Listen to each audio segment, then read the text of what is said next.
तो योगी सरकार की दूसरे टर्म के 100 दिन पूरे हो चुके हैं। 100 दिन में कितना काम हुआ है? दरअसल बैठक के बाद सीएम सभी विभागों के मंत्रियों के साथ सरकार के 100 दिन के एजेंडे पर मंथन करने वाले हैं। कैबिनेट बैठक के बाद सुबह करीब 11 बजे सीएम मंत्रिपरिषद के सदस्यों के साथ बैठक कर यूपी के विकास के लिए 100 दिन में हुए कामों की चर्चा करेंगे। 100 दिन के मिशन पर योगी सरकार काम कर रही है। योगी सरकार 2.0 के गठन के साथ ही सरकार ने सभी विभागों की समीक्षा कर उन्हें 100 दिन का एजेंडा सौंपा था। तो सरकार के 100 दिन पूरे होने वाले हैं, लिहाजा इस एजेंडे पर कितना काम हुआ है इसे लेकर विभागों के मंत्रियों के साथ सीएम बैठक करेंगे। यूपी में रोजगार, किसान और छुट्टा जानवरों को लेकर कार्य योजना तैयार की गई है। आज सीएम इन्हें अमल में लाने के निर्देश भी दे सकते हैं।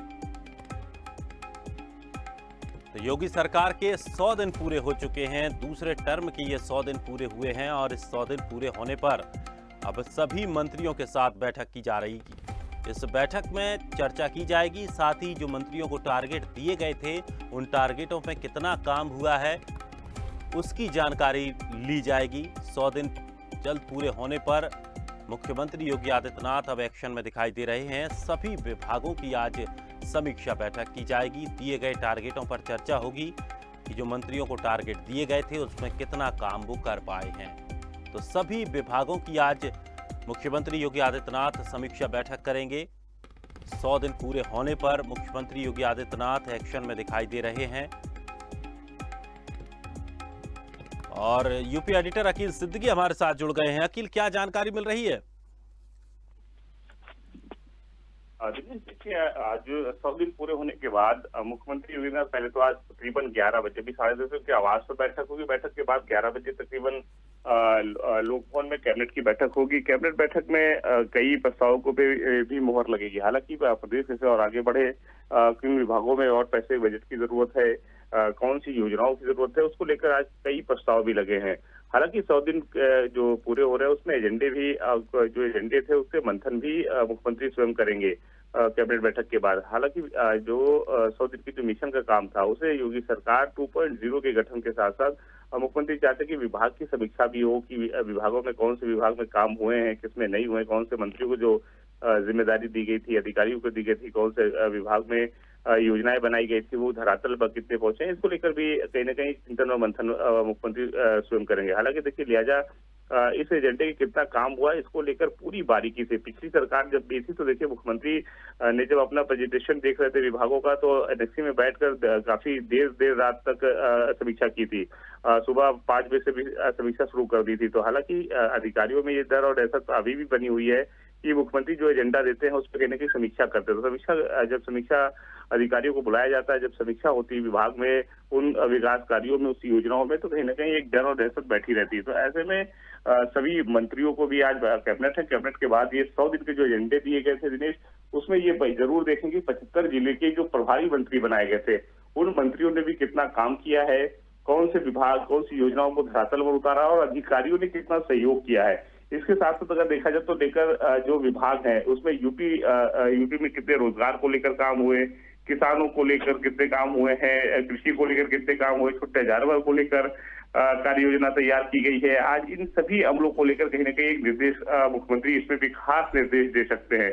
तो ऐसे में जो 100 दिन पूरे हुए हैं उसका पूरी तरीके से चिंतन मंथन करेंगे। मंत्रियों को, अधिकारियों को कितने लोगों ने सहयोग किया है सरकार चलाने में, कौन से अधिकारी ईमानदार रहे कि केवल कोई जो मंत्री हैं, अधिकारी है, वो ट्रांसफर पोस्टिंग में ही लगे रहे, उस पर कहीं ना कहीं फटकार भी लगाते हैं और कार्रवाई भी करते हैं। तो आज 2 महत्वपूर्ण बात यह है कि एक तो तकरीबन 10:30 बजे वो अपने आवास पर पहले चिंतन मंथन करेंगे, फिर 11 बजे लोक भवन में वो कैबिनेट करेंगे। कैबिनेट के बाद जब प्रस्ताव पे मुहर लग जाएगी तो उसके बाद पूरी 100 दिन की चिंतन मंथन अधिकारियों और अपने मंत्रियों के साथ बैठक करेंगे।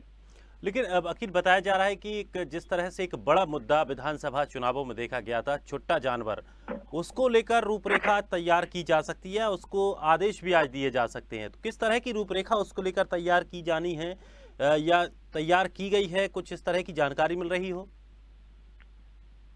देखिए, निश्चित तौर पे जो छुट्टा जानवर को लेकर विधानसभा चुनाव में पूरी तरीके से सरकार को लोगों ने घेरा था। यूपी में बढ़ते रोजगार को लेकर जो सरकार को घेरा गया था। चुनाव में, इसके साथ साथ किसान के कृषि को लेकर भी। तो ऐसे में इन 3 बड़े मुद्दे को लेकर सरकार जो है, योगी सरकार कहने के बड़े निर्देश शासन को दे सकती है। तो ऐसे में रूपरेखा बनाई गई है कि इससे कैसे इस चीजों से बाहर आया जाए। रोजगार को लेकर हर विभागों में जब चिंतन मंथन कर लेंगे, जब समीक्षा कर लेंगे, तो उनको ये एक अंदाजा हो जाएगा कि किस विभाग में रोजगार लोगों की जरूरत है। तो उस विभाग में कहीं ना कहीं एक बड़ा रोजगार को लेकर एक महत्वपूर्ण निर्देश दे सकते हैं। उसके साथ साथ किसानों के हित में कौन से काम हुए 100 दिन में, कौन सी चीजें की अब जरूरत है, क्योंकि बरसात भी आ रहा है, बाढ़ भी आ रही है। तो ऐसे में कहीं ना कहीं उनके हितों को लेकर बड़ा निर्देश दे सकते हैं। इसके साथ साथ महत्वपूर्ण बात यही कि छोटा जानवर को लेकर किसान बहुत ज्यादा परेशान रहे हैं। तो ऐसे में वो गौशालों को लेकर कि कितने गौशाला में काम हुए हैं, कितने छोटा जानवर गौशालों में रखे गए, कितने बजट गौशालों को दिए गए, कहाँ कहाँ गौशाले हैं, और उनको लेकर भी एक समीक्षा करेंगे। उसके बाद एक निर्देश देंगे कि अब उसमें कैसे कौन से बेहतर काम कर सकते हैं कि छोटा जानवर को लेकर लोग परेशान भी ना हो, न किसानों का कोई नुकसान हो। तो इसको लेकर 75 जिलों के जिलाधिकारियों को, मंडलायुक्त को, 18 मंडलायुक्त को, शासन को एक बड़ा निर्देश भी देते हुए नजर आएंगे आज। अच्छा, यहाँ पर एक बात करना भी बड़ा दिलचस्प होगा कि जिस तरह से जो रिपोर्ट कार्ड आज मांगा जाएगा, तमाम विभागों को टारगेट दिए गए थे, तमाम मंत्रालयों को टारगेट दिए गए थे। अगर टारगेट सही से पूरे नहीं हो पाए हैं या 50% भी अगर काम नहीं हो पाया है, तो क्या यहाँ ये भी देखने को मिलेगा कि कोई बड़ा एक्शन भी लिया जा सकता है?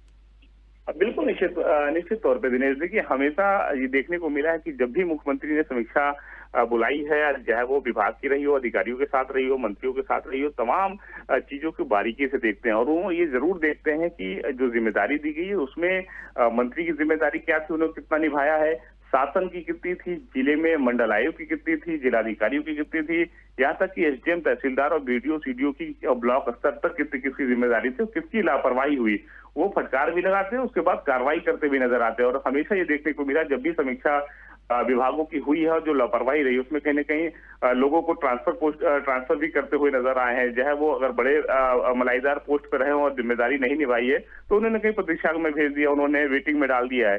तो ऐसे में कहीं ना कहीं कार्रवाई करते भी नजर आते हैं और फटकार भी लगाते हैं।